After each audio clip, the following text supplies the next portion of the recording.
ನಮಸ್ಕಾರ, ನಾನು Guru. Welcome back to the channel.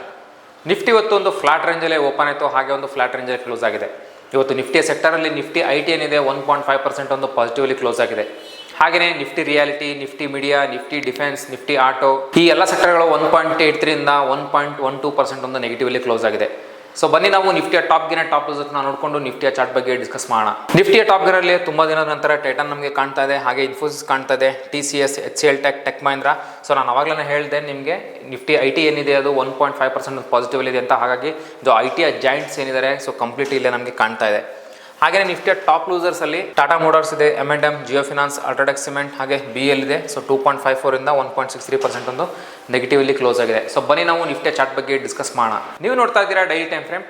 So ಇಲ್ಲೊಂದು ಅಬ್ಸರ್ವ್ ಮಾಡಿದ್ರೆ ನಿಮಗೆ 2 ದಿವಸದಿಂದ ನಮಗೊಂದು ಶೂಟಿಂಗ್ ಸ್ಟಾರ್ ಒಂದು ನಮಗೆ ಇಲ್ಲಿ ಕಾಣ್ತಾ ಇದೆ. ಸೊ ಶೂಟಿಂಗ್ ಸ್ಟಾರ್ ಫಾರ್ಮ್ ಆಯಿತು ಅಂತಂದರೆ ಸೊ ಆಬ್ವಿಯಸ್ಲಿ ಈ ಒಂದು ಪಾಯಿಂಟ್ ಸೆಲ್ಲಿಂಗ್ ಕಾಣ್ತಾ ಇದೆ 25,200 ರೇಂಜಲ್ಲಿ. ಸೊ ಇಲ್ಲಿ ನೋಡ್ತಾ ಇರ್ಬೋದು, ಏನು ನಮಗೊಂದು ಕಂಟಿನ್ಯೂ ಸೆಲ್ಲಿಂಗ್ ಸಿಕ್ಕಿತ್ತು, ಇಲ್ಲಿಂದ ನಮಗೊಂದು ಕಂಟಿನ್ಯೂ ಬೈಯಿಂಗ್ ಬಂತು. ಸೊ ಕಂಟಿನ್ಯೂ 3 ಡೇಸು ಒಂದು ಒಳ್ಳೆ ನಮಗೆ ಪ್ರಾಪರ್ ಬುಲಿಶ್ ಕ್ಯಾಂಡಲ್ ಮಾಡಿ ಕ್ಲೋಸ್ ಮಾಡಿತ್ತು. ಸೊ ನಾನು ಎಕ್ಸ್ಪೆಕ್ಟ್ ಮಾಡ್ತಾ ಇದ್ದೆ ಇಲ್ಲಿಂದ ಏನಾದರೂ ಒಂದು ನಮಗೆ ರಿವರ್ಸಲ್ ಬರ್ಬೋದು ಅಥವಾ ಇಲ್ಲಿಂದ ಒಂದು ರಿವರ್ಸಲ್ ಬರ್ಬೋದು ಅಂತ 2 ಡೇಸಿಂದ. ಬಟ್ ನಮಗೆ ರಿವರ್ಸಲ್ ಈ ಒಂದು ಪಾಯಿಂಟಿಂದ ನಮಗೆ ಸಿಗ್ತಾ ಇದೆ. ಸೊ ಕ್ಲಿಯರ್ ಆಗಿ ನಮಗೆ ಇಲ್ಲಿ ಶೂಟಿಂಗ್ ಸ್ಟಾರಲ್ಲಿ ಕಾಣಿಸ್ತಾ ಇದೆ. ಸೊ ಈ ಒಂದು ಪಾಯಿಂಟ್ 25,200 ಏನಿದೆ, ಸೊ ಇದ್ರ ಮೇಲ್ಗಡೆನೆ ನಿಫ್ಟಿ ಏನಾದರೂ ಹೋಯಿತು ಅಂತಂದರೆ ಫರ್ದರ್ ಅಪ್ಸೈಡಿಗೆ ನಾವು ನೋಡ್ಬೋದು 25,400 ಲೆವೆಲ್ಸ್ಗಳನ್ನು ನಮಗೆ ನೋಡೋದಕ್ಕೆ ಸಿಗುತ್ತೆ. ಬಟ್ 25,200 ಶಾರ್ಪ್ ನಮ್ಗೆ ಸೆಲ್ಲಿಂಗ್ ಬಂದಿದೆ. ಸೊ ನಿನ್ನೆನೂ ಬಂದಿತ್ತು, ಸೊ ಇವತ್ತು ಕೂಡ ನಮಗೆ ಸೆಲ್ಲಿಂಗ್ ಬಂದಿರೋಂಥದ್ದು. ಸೊ ಈಗ ನಿಯರ್ ಬೈ 25,040 ರೇಂಜಲ್ಲಿ ಏನು ಕ್ಲೋಸ್ ಆಗಿದೆ. ಸೊ 25,000 ಲೆವೆಲ್ ಏನಾದರೂ ಕೆಳಗಡೆ ಬ್ರೇಕಾಗಿ ಬರೋದಕ್ಕೆ ಸ್ಟಾರ್ಟ್ ಆಯಿತು ನಿಫ್ಟಿ ಅಂತಂದರೆ ಮತ್ತೆ ನಾವು ಒಂದು ನೆಗೆಟಿವ್ ನೋಡ್ಬೋದು. ಸೊ ನೆಗೆಟಿವ್ ಮೀನ್ಸ್ ಇಲ್ಲಿ ಏನಾಗ್ಬೋದು ನಾಳೆ ಅಂತಂದರೆ, ಸೊ ಫ್ಲಾಟ್ ಆಗಿ ಈಗ 25,000 ರೇಂಜಲ್ಲಿ ಕ್ಲೋಸ್ ಆಗಿರೋದ್ರಿಂದ ನಮ್ಮೊಂದು ಕೆಳಗಡೆ ಒಂದು ಸ್ಪೈಕ್ ಸಿಗುವಂಥ ಚಾನ್ಸಸ್ ಇರುತ್ತೆ. ಸೊ ನಾವು ಇದನ್ನ 50 ಮಿನಿಟ್ಸ್ ಟೈಮ್ ಫ್ರೇಮಲ್ಲಿ ನೋಡೋಣ ಬನ್ನಿ. ಸೊ 50 ಮಿನಿಟ್ಸ್ ಟೈಮ್ ಫ್ರೇಮಲ್ಲಿ ನೋಡಿ, ಇಲ್ಲಿಂದ ಬೆಳಗ್ಗೆ ನಮಗೆ ಒಂದು ಈ ಪಾಯಿಂಟಲ್ಲಿ ರಿವರ್ಸ್ ಸಿಕ್ತು. ಸೊ ನಿಯರ್ ಬೈ 25,000 ಲೆವೆಲ್ಗೆ 25,010 ಆ ರೇಂಜಲ್ಲಿ ಒಂದು ನಮಗೆ ಬೌನ್ಸ್ ಆಗಿ ಮತ್ತೆ ಮೇಲೆ ನೋಡೋದಕ್ಕೆ ಸಿಕ್ತು. ಸೊ ಈಗ ನಿಯರ್ ಬೈ ಅಲ್ಲೇ ಕ್ಲೋಸ್ ಆಗಿರೋದ್ರಿಂದ ಸೊ 25,000 ಲೆವೆಲ್ ಏನಿದೆ ಇದು ಬ್ರೀಚ್ ನಾಳೆ ಆಗುವಂಥ ಸಾಧ್ಯತೆಗಳು ಕಾಣ್ತಾ ಇದೆ. ಯಾಕಂದರೆ ಪ್ರೈಸ್ ನಿಯರ್ ಬೈ ಅಲ್ಲೇ ಇದೆ.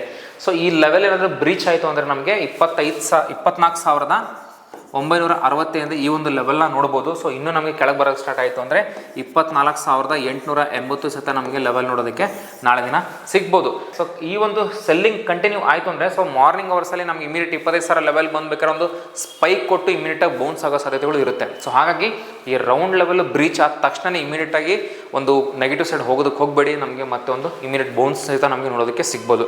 ಹಾಗಾಗಿ 25,000 ಲೆವೆಲ್ನ ಪ್ರಾಪರ್ ನಮಗೊಂದು ಕ್ಲೋಸಿಂಗ್ ಸಿಕ್ಕಾಗ ವಿಲ್ಸಿ. ಸೊ ಕ್ಯಾಂಡಲ್ ಕ್ಲೋಸ್ ಆಗ್ತಾ ಇರಬೇಕಾದ್ರೆ ಕೆಳಗಡೆ ಬರ್ತಾ ಇರಬೇಕಾದ್ರೆ ಎಂಟ್ರಿ ಆಗೋದಕ್ಕೆ ಹೋಗಬೇಡಿ. ಸೊ ಅದು ಟ್ರ್ಯಾಪ್ ಮಾಡೋಂಥ ಸಾಧ್ಯತೆ ಇರುತ್ತೆ. ಸೊ 25,000 ಲೆವೆಲ್ ಕೆಳಗಡೆ ನಾಳೆ ಬ್ರೀಚ್ ಆಗ್ಬೋದು, ಮತ್ತೆ ಒಂದು ಬೌನ್ಸ್ ಸಹಿತ ನೋಡೋಕ್ಕೆ ಸಿಗ್ಬೋದು. ಸೊ ಸಪೋರ್ಟ್ನ ನೋಡೋದಾದರೆ 24,960 ನಮಗೆ ಒಂದು ಫಸ್ಟ್ ಸಪೋರ್ಟ್ ಇಲ್ಲಿ ಸಿಗುತ್ತೆ. ಅದು ಬಿಟ್ಟರೆ 24,880. ಸೊ ನಾವು ಮೇಲ್ಗಡೆ ನೋಡಿದ್ರೆ ಸೊ 25,180 ಏನಿದೆ ಈ ಒಂದು ಪಾಯಿಂಟು ನಮಗೆ ನೋಡೋದಕ್ಕೆ ರೆಸಿಸ್ಟೆನ್ಸ್ ಸಿಗುತ್ತೆ. 24,200 ಏನಿದೆ ಅದು ನಮಗೊಂದು ರೆಸಿಸ್ಟೆನ್ಸ್ ಆಗುತ್ತೆ. ಸೊ ಆ ಲೆವೆಲ್ ಕ್ರಾಸ್ ಆದರೆ ಫರ್ದರ್ ಅಪ್ಸೈಡ್ ನಾವು ಮೇಲ್ಗಡೆಗೆ ನಿಫ್ಟಿನ ನೋಡ್ಬೋದು. ಸೊ ನೋಡೋಣ ನಾಳೆ ಯಾವ ಥರದ ನಿಫ್ಟಿ ಒಂದು ಮೂಮೆಂಟ್ ನಮಗೆ ಕೊಡುತ್ತೆ. ಸೊ 25,000 ಲೆವೆಲ್ ಮೇಲೆ ಏನು ಪ್ರಾಪರಾಗಿ ಒಂದು ಲೆವೆಲ್ನ ಬ್ರೇಕ್ ಮಾಡ್ಕೊಂಡು ಹೋಗಿತ್ತು, ಆ ಲೆವೆಲ್ ಕೆಳಗಡೆ ಮತ್ತೆ ಬಂದು ಕ್ಲೋಸ್ ಮಾಡುತ್ತಾ ಅಥವಾ ಇದ್ರ ಮೇಲ್ಗಡೆನೇ ಮತ್ತೆ ನಮ್ಮೊಂದು ಮೂವ್ ನೋಡೋದಕ್ಕೆ ಸಿಗುತ್ತಾ ಅಂತ. ನಿಮ್ಗೇನಾದರೂ ಸ್ಟಾಕ್ ಮಾರ್ಕೆಟಲ್ಲಿ ಇಂಟ್ರೆಸ್ಟ್ ಇದ್ದು ಸ್ಟಾಕ್ ಮಾರ್ಕೆಟಲ್ಲಿ ಇನ್ವೆಸ್ಟ್ ಮಾಡಬೇಕನ್ನೋ ಒಂದು ಆಸಕ್ತಿ ಇತ್ತು ಅಂದರೆ ನೀವು ನಮ್ಮ ಆಫ್ಲೈನ್ ಬ್ಯಾಚ್ಗೆ ಜಾಯ್ನ್ ಆಗ್ಬೋದು. ನಿಮ್ಗೆ ಏನಾದರೂ ಡೌಟ್ಸ್ ಮತ್ತು ಎಂಕ್ವೈರೀಸ್ಗಳಿತ್ತು ಅಂದರೆ ನೀವು ನಮ್ಮ ಆಫೀಸ್ಗೆ ವಿಸಿಟ್ ಮಾಡ್ಬೋದು. ನಮ್ಮ ಆಫೀಸ್ ರಾಜಾಜಿನಗರಲ್ಲಿ ಲೊಕೇಟ್ ಆಗಿದೆ. ನಾನು ನಿಮಗೆ ಸಿಗ್ತೀನಿ ಮುಂದಿನ ವಿಡಿಯೋದಲ್ಲಿ. Thank you.